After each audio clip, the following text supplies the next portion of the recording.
ಕಾಂಗ್ರೆಸ್ನಲ್ಲಿ ಕುರ್ಚಿ ಕಿತ್ತಾಟದ ಮಧ್ಯೆ ಸಂಪುಟ ಪುನರಚನೆ ಕಸರತ್ತು ಜೋರಾಗಿದೆ. ಸಿಎಂ ಸಿದ್ದರಾಮಯ್ಯನವರಿಗೆ ಮಂಗಳವಾರ ದೆಹಲಿಗೆ ಬರುವಂತೆ ಹೈಕಮಾಂಡ್ ಸೂಚನೆಯನ್ನು ಕೊಟ್ಟಿದೆ.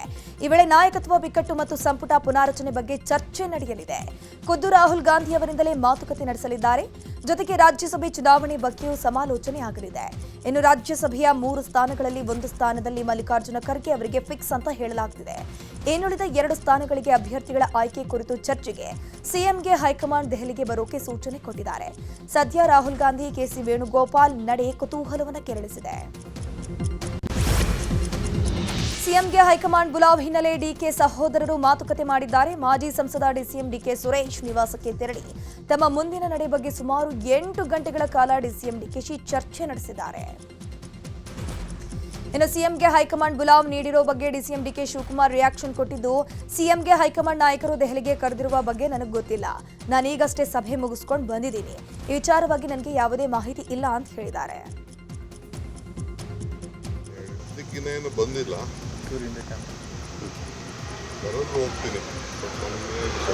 ಇಲ್ಲಿಯವರು ಕರೆದಿಲ್ಲ.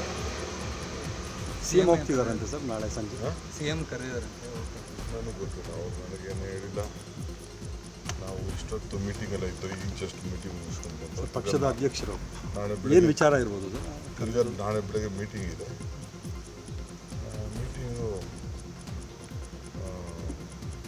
ಮಾಡ್ತಾ ಇದ್ದೀನಿ 11 ಗಂಟೆ. ನಾನೊಂದು ಚೀಫ್ ಮಿನಿಸ್ಟ್ರು, ಏನು ವಿಚಾರ ಸಚಿವರ ಎಲ್ಲ ನಾಳೆ ಬೆಳಗ್ಗೆ ಮೀಟಿಂಗ್ ಇದೆ. ಈ SIR ಇದೆಯಲ್ಲ, ಅದರ ಬಗ್ಗೆ ಎಲ್ಲ ಮೀಟಿಂಗ್ ಮಾಡ್ತಾ ಇದ್ದೀವಿ. GB ಎಲೆಕ್ಷನ್ ಸಿದ್ಧತೆ ಮಾಡ್ಕೊಳ್ಬೇಕಲ್ಲ. ಕರ್ನಾಟಕ ಪ್ರದೇಶ ಕಾಂಗ್ರೆಸ್ ಸಮಿತಿಯಿಂದ ನಂದಿಬೆಟ್ಟ ರಸ್ತೆಯ ಖಾಸಗಿ ಹೋಟೆಲ್ನಲ್ಲಿ ಕಾಂಗ್ರೆಸ್ ನಡೆ ಮತ ರಕ್ಷಣೆಯ ಕಡೆ ಎಂಬ ಜಾಗೃತಿ ಕಾರ್ಯಾಗಾರವನ್ನು ಆಯೋಜನೆ ಮಾಡಲಾಗಿತ್ತು. ಈ ಕಾರ್ಯಾಗಾರವನ್ನು ಮುಖ್ಯಮಂತ್ರಿ ಸಿದ್ದರಾಮಯ್ಯ ಉದ್ಘಾಟಿಸಿದ್ದಾರೆ. ರಾಜ್ಯ ಕಾಂಗ್ರೆಸ್ ಉಸ್ತುವಾರಿ ರಣದೀಪ್ ಸಿಂಗ್ ಸುರ್ಜೇವಾಲಾ, ಡಿಸಿಎಂ ಡಿಕೆ ಶಿವಕುಮಾರ್ ಸೇರಿ ಹಲವರು ಸಭೆಯಲ್ಲಿ ಭಾಗಿಯಾಗಿದ್ದರು. ಇನ್ನು SIR ಪ್ರಕ್ರಿಯೆ ವೇಳೆ ಮತದಾರರ ಪಟ್ಟಿಯಲ್ಲಿ ಉಂಟಾಗುತ್ತಿರುವ ತಾಂತ್ರಿಕ ಸಮಸ್ಯೆಗಳು ಮತ್ತು ಮತಗಳು ಕೈಬಿಟ್ಟು ಹೋಗುತ್ತಿರುವುದರ ವಿರುದ್ಧ ಜಾಗೃತಿ ಮೂಡಿಸುವ ಬಗ್ಗೆ ನಾಯಕರಿಗೆ ತರಬೇತಿ ನೀಡೋ ಕುರಿತು ಚರ್ಚೆ ನಡೆಯಿತು. ಬಿಜೆಪಿ ರಾಷ್ಟ್ರೀಯ ಅಧ್ಯಕ್ಷ ನಬೀನ್ ರಾಜ್ಯದ ನಾಯಕರಿಗೆ ಮೊದಲ ಟಾರ್ಗೆಟ್ ಕೊಟ್ಟಿದ್ದಾರೆ. ಕರ್ನಾಟಕ ಬಿಜೆಪಿಯ ಜವಾಬ್ದಾರಿ ಇನ್ಮುಂದೆ ನನ್ನದು. ಸ್ವತಂತ್ರವಾಗಿ ಪಕ್ಷ ಅಧಿಕಾರಕ್ಕೆ ತರುವ ನಿಟ್ಟಿನಲ್ಲಿ ಕೆಲಸ ಮಾಡಿ, ಯಾರಿಗೆ ಯಾವುದೇ ಹೊಣೆ ಕೊಟ್ಟರೂ ನಿಭಾಯಿಸೋಕೆ ರೆಡಿ ಇರಬೇಕು. ಮುಂದೆ ಬಿಜೆಪಿ ದೊಡ್ಡ ಪಕ್ಷವಾಗಿ ಹೊರಹೊಮ್ಮುತ್ತದೆ. ಮುಂದೆ ಭವಿಷ್ಯದಲ್ಲಿ ಒಳ್ಳೆಯ ಅವಕಾಶ ಬರಲಿದೆ. ಮತ್ತೆ 3 ದಿನಗಳ ಪ್ರವಾಸವನ್ನು ಕೈಗೊಳ್ತೀನಿ. ನಿಮ್ಮ ಕಾರ್ಯಕ್ಷಮತೆಯ ಮೇಲೆ ಪಕ್ಷದ ಮೇಲೆ ನಿಮ್ಮ ಭವಿಷ್ಯ ನಿರ್ಣಯವಾಗಲಿದೆ. ಪ್ರತಿಯೊಬ್ಬ ನಾಯಕರ ಮಾನಿಟರಿಂಗ್ ನಾನೇ ಮಾಡ್ತೀನಿ ಅಂತ ರಾಜ್ಯದ ಬಿಜೆಪಿ ನಾಯಕರಿಗೆ ಟಾರ್ಗೆಟ್ ಅನ್ನು ಕೊಟ್ಟಿದ್ದಾರೆ. ಪೋಕ್ಸೋ ಪ್ರಕರಣ ಸಂಬಂಧ ಆರೋಪಿ ವಚನಾನಂದ ಸ್ವಾಮೀಜಿ ಇವತ್ತು ಪೊಲೀಸರ ಮುಂದೆ ವಿಚಾರಣೆಗೆ ಹಾಜರಾಗಬೇಕಾಗಿದೆ. ಹರಿಹರ ಪೊಲೀಸ್ ಠಾಣೆಗೆ ವಿಚಾರಣೆಗೆ ಹಾಜರಾಗುವಂತೆ ಸಿಪಿಐ ಸುರೇಶ್ ಸಗರಿ ನೋಟಿಸ್ ಜಾರಿ ಮಾಡಿದ್ದಾರೆ.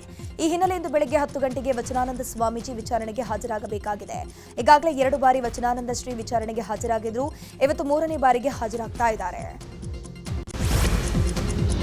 ಧಾರವಾಡ ಪ್ರತ್ಯೇಕ ಮಹಾನಗರ ಪಾಲಿಕೆ ಹೋರಾಟಕ್ಕೆ ಹಿನ್ನಡೆಯಾಗಿರುವ ಹಿನ್ನೆಲೆಯಲ್ಲಿ ಪಾಲಿಕೆಯ ಕಾಂಗ್ರೆಸ್ನ 12 ಸದಸ್ಯರು ಸಾಮೂಹಿಕ ರಾಜೀನಾಮೆಯನ್ನು ಕೊಟ್ಟಿದ್ದಾರೆ.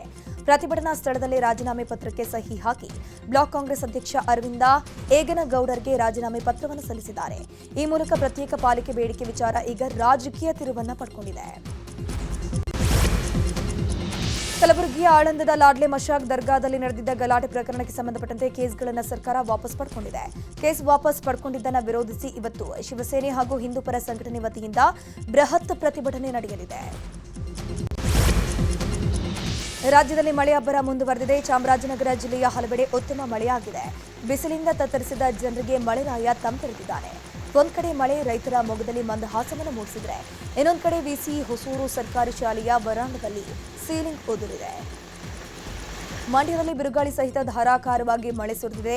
ಶ್ರೀರಂಗಪಟ್ಟಣದ ಬಲ್ಲೇನಹಳ್ಳಿ ಗ್ರಾಮದಲ್ಲಿ ಬಿರುಗಾಳಿಗೆ ಮನೆಯ ಮೇಲ್ಛಾವಣಿ ಹಾರಿ ಹೋಗಿದ್ದು, ಮನೆ ತುಂಬಾ ಮಳೆಯ ನೀರು ತುಂಬಿದೆ.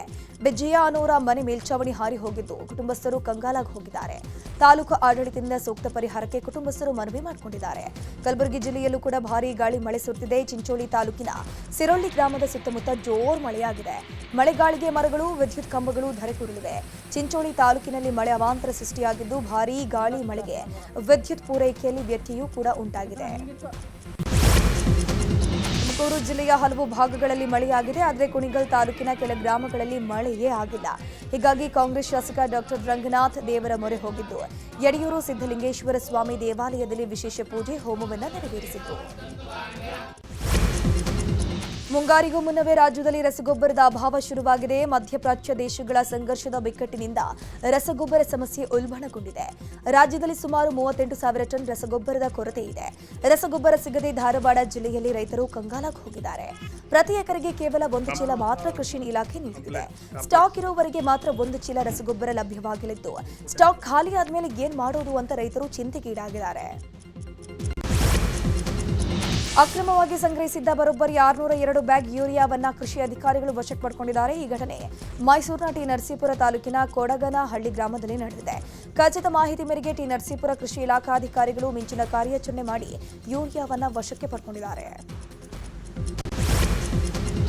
ಬಿಗ್ ಬಾಸ್ ಕನ್ನಡ ಸೀಸನ್ 12ರ ಮೂಲಕ ಮನೆ ಮಾತಾಗಿದ್ದ ಸ್ಪರ್ಧಿ ಜಾಹ್ನವಿ ಈಗ ರಾಜಕೀಯಕ್ಕೆ ಎಂಟ್ರಿ ಕೊಟ್ಟಿದ್ದಾರೆ. ಜಾಹ್ನವಿ ಜೆಡಿಎಸ್ಗೆ ಸೇರ್ಪಡೆ ಆಗಿದ್ದಾರೆ. ಬೆಂಗಳೂರಿನ ಜೆಪಿ ಭವನದಲ್ಲಿ ನಡೆದ ಕಾರ್ಯಕ್ರಮದಲ್ಲಿ ಕೇಂದ್ರ ಸಚಿವ ಎಚ್ ಡಿ ಕುಮಾರಸ್ವಾಮಿ ಸಮ್ಮುಖದಲ್ಲಿ ಜಾಹ್ನವಿ ಜೆಡಿಎಸ್ಗೆ ಸೇರ್ಪಡೆ ಆಗಿದ್ದಾರೆ. ರೇಣುಕಾಸ್ವಾಮಿ ಕೊಲೆ ಪ್ರಕರಣವನ್ನು ಮತ್ತೊಂದು ಕೋರ್ಟ್ಗೆ ವರ್ಗಾವಣೆ ಆಗಲಿದೆ. ಇದುವರೆಗೆ ಇನ್ಚಾರ್ಜ್ ನ್ಯಾಯಾಲಯದಲ್ಲಿ ನಡೆಸಿದ್ದ ವಿಚಾರಣೆಯು ಜೂನ್ 1ರಿಂದ ಬೆಂಗಳೂರಿನ 59ನೇ ಸಿಸಿಎಚ್ ನ್ಯಾಯಾಲಯಕ್ಕೆ ವರ್ಗಾವಣೆ ಆಗಲಿದೆ. ಇತ್ತೀಚೆಗೆ ಸುಪ್ರೀಂ ಕೋರ್ಟ್ ಈ ಪ್ರಕರಣದ ವಿಚಾರಣೆ ತೀರಾ ನಿಧಾನಗತಿಯಲ್ಲಿ ಸಾಗುತ್ತಿರುವುದಕ್ಕೆ ಅಸಮಾಧಾನ ವ್ಯಕ್ತಪಡಿಸಿತ್ತು. ಈ ಬೆಳವಣಿಗೆ ಬೆನ್ನಲ್ಲೇ 59ನೇ ಸಿಸಿಎಚ್ ನ್ಯಾಯಾಲಯಕ್ಕೆ ವರ್ಗಾವಣೆ ಮಾಡಲಾಗಿದೆ. ಕೊಪ್ಪಳದಲ್ಲಿ ಕರಡಿಗಳ ಹಾವಳಿ ಹೆಚ್ಚಳವಾಗಿದೆ. ಇತ್ತೀಚೆಗಷ್ಟೇ ನಿರ್ಜನ ಪ್ರದೇಶವೊಂದರಲ್ಲಿ ಕರಡಿ ಕಾಣಿಸಿಕೊಂಡಿತ್ತು. ಇದೀಗ ರಸ್ತೆ ಮಧ್ಯೆಯೇ ಕರಡಿಯೊಂದು ಕಾಣಿಸಿಕೊಂಡಿದೆ. ಕನಕಗಿರಿ ತಾಲೂಕಿನ ಮಸಲಾಪುರ ಬಳಿ ಕರಡಿ ಕಾಣಿಸಿಕೊಂಡಿದ್ದು, ಕರಡಿ ನಡ್ಕೊಂಡು ಹೋಗ್ತಿರೋ ದೃಶ್ಯ ಸ್ಥಳೀಯರ ಮೊಬೈಲ್ನಲ್ಲಿ ಸೆರೆಯಾಗಿದೆ. ಕರಾವಳಿಯ ಕೊನೆಯ ಜಾತ್ರೆ ಎಂದೇ ಹೆಸರುವಾಸಿಯಾಗಿರುವಂತಹ ಮಂಗಳೂರು ತಾಲೂಕಿನ ಕೋಡಾಣ ಕ್ಷೇತ್ರದ ಜಾತ್ರೆ ಸಂಪನ್ನಗೊಂಡಿದೆ. ಮೇ 23 ಮತ್ತು ಮೇ 24 2 ದಿನಗಳ ಕಾಲ ನಡೆದ ಜಾತ್ರೋತ್ಸವದಲ್ಲಿ ಜಿಲ್ಲೆ ಮತ್ತು ಹೊರ ಜಿಲ್ಲೆಗಳಿಂದ ಸಾವಿರಾರು ಸಂಖ್ಯೆಯ ಭಕ್ತಾದಿಗಳು ಆಗಮಿಸಿ ದೈವದ ದರ್ಶನ ಪಡೆದುಕೊಂಡಿದ್ದಾರೆ.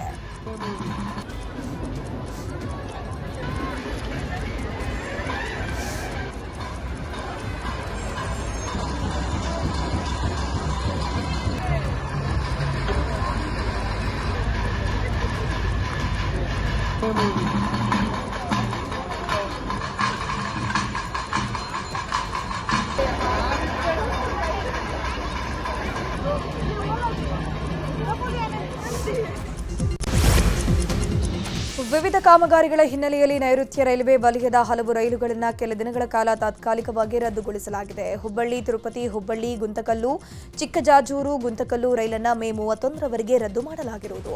ಹಾಗೆಯೇ ಹಿಂದೂಪುರ ಗುಂತಕಲ್ಲು, ಬೆಂಗಳೂರು ಅನಂತಪುರ ಬೆಂಗಳೂರು ರೈಲುಗಳನ್ನು ಮೇ 31ರವರೆಗೆ ರದ್ದು ಮಾಡಿರುವುದಾಗಿ ನೈಋತ್ಯ ರೈಲ್ವೆ ಪ್ರಕಟಣೆ ತಿಳಿಸಿದೆ. ಸರಗಳನ್ನು ಬಂಧಿಸುವಲ್ಲಿ ಶಿವಮೊಗ್ಗ ಗ್ರಾಮಾಂತರ ಪೊಲೀಸರು ಯಶಸ್ವಿಯಾಗಿದ್ದಾರೆ. ಮೇ 22ರ ಸಂಜೆ ಅಬ್ಬಲಗಿರಿಯಲ್ಲಿ ಯುವತಿಯೊಬ್ಬರು ಕಾರಿಂದ ಕೆಳಗೆ ಇಳಿಯುತ್ತಿದ್ದಂತೆ ಹಿಂಭಾಗದಿಂದ ಬಂದ ಇಬ್ಬರು ಮಹಿಳೆಯ ಚಿನ್ನದ ಚೈನ್ ಅನ್ನು ಕಿತ್ತು ಪರಾರಿಯಾಗಿದ್ರು.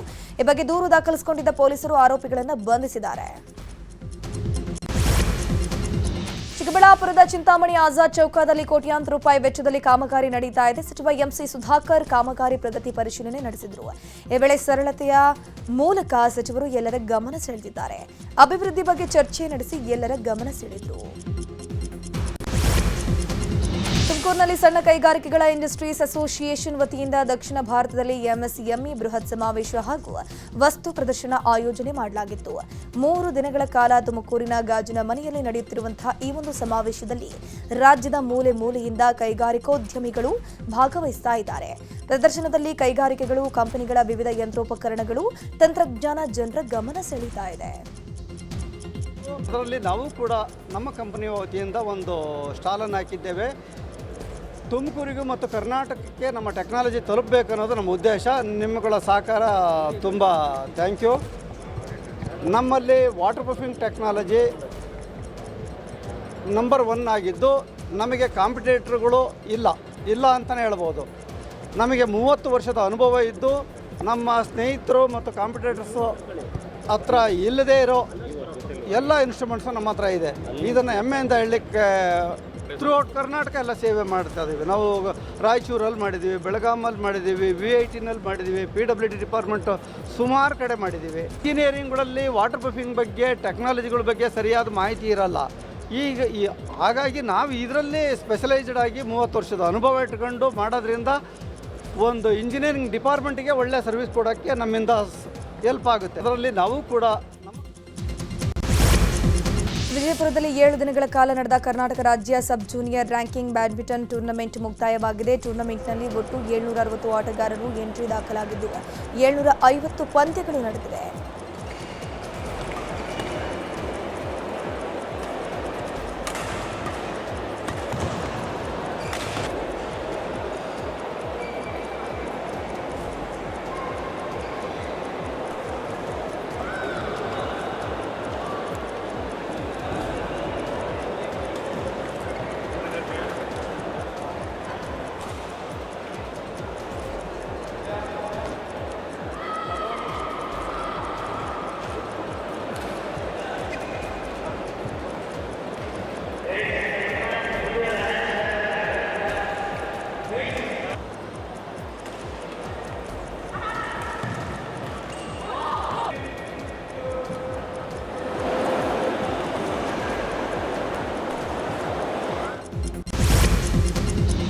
ಕ್ರೇಜಿ ಸ್ಟಾರ್ ರವಿಚಂದ್ರನ್ ಮತ್ತು ಸಂಗೀತ ನಿರ್ದೇಶಕ ಹಂಸಲೇಖ ಜಂಟಿ ಪತ್ರಿಕಾಗೋಷ್ಠಿ ನಡೆಸಿ ಮೇ 30ಕ್ಕೆ ಕ್ರೇಜಿ ಬ್ರಹ್ಮ ಸಂಭ್ರಮದ ಕಾರ್ಯಕ್ರಮ ನಡೆಯಲಿದೆ ಅಂತ ಮಾಹಿತಿ ಕೊಟ್ಟಿದ್ದಾರೆ.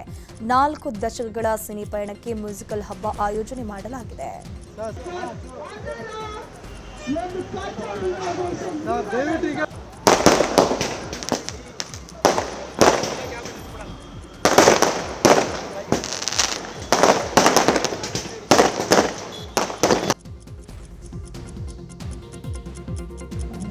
ಕೋಟ್ಯಾಂತರ ಮಂದಿ ಅಂತ ಅನ್ಬೋದು. ಆದರೆ ಹಾಗೆ ಈ